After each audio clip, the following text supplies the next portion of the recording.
আমাদের জীবনে এমন কিছু সময় আসে যখন দেয়ালে পিঠ থেকে যায়, যখন আমাদের নির্দিষ্ট চাওয়া পূরণ করা ছাড়া আর বিকল্প কোনো পথ সামনে খোলা থাকে না।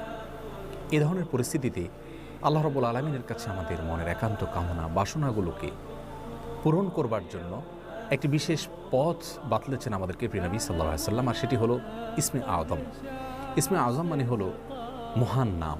আল্লাহ রাব্বুল আলামিনের এই ইসমে আযম তথা মহান নামের মাধ্যমে কোনো কিছু চাওয়া হলে তিনি সেটা পূরণ করেন।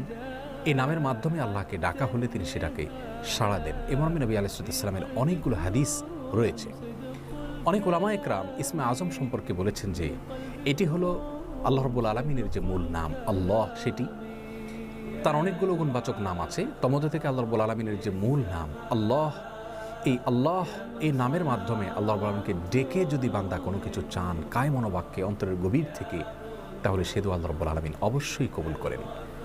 এজন্য কোনো কিছু আল্লাহ রাব্বুল আলামিনের কাছে চাওয়ার আগে যদি আল্লাহ বলে ডেকে ভালোবাসা থেকে, আস্থা থেকে, ভরসা থেকে, কায় মনোবাক্যে দীনতাহীনতার সাথে আল্লাহকে ডেকে যদি কেউ দোয়া করেন, তাহলে সে দোয়া আল্লাহ রাব্বুল আলামিন ফিরিয়ে দেন না। ইসমে আযম সম্পর্কে আরও নির্দিষ্ট করে আমরা নবী আলাইহিস সালামের যে হাদিসটি দেখতে পাই, সেটি তিরমিজিতে বর্ণিত হয়েছে, আরও বিভিন্ন হাদিসের কিতাবে বর্ণিত হয়েছে। সে হাদিস সম্পর্কে বিশ্ববিখ্যাত হাদিসবিদ হাফেজ ইবনে হাজার আল আসকালানী রাহিমাহুল্লাহ ফাতহুল বারীতে লিখেছেন যে ইসমে আযম সম্পর্কে সবচেয়ে বিশুদ্ধতম হাদিস হলো এটি। আর সেটি হলো এই যে বুরায়দা রাদিয়াল্লাহু আনহু বর্ণনা করেছেন, এক ব্যক্তি নামাজের মধ্যে একবার কিছু বাক্য বলে উঠলেন, নবী সাল্লাল্লাহু আলাইহি সাল্লাম তার কথাগুলো শুনলেন। তিনি এটি আর সেটি হলো এই যে বুরায়দা রাদিয়াল্লাহু আনহু বর্ণনা করেছেন, এক ব্যক্তি নামাজের মধ্যে একবার কিছু বাক্য বলে উঠলেন, নবী সাল্লাল্লাহু আলাইহি সাল্লাম তার কথাগুলো শুনলেন।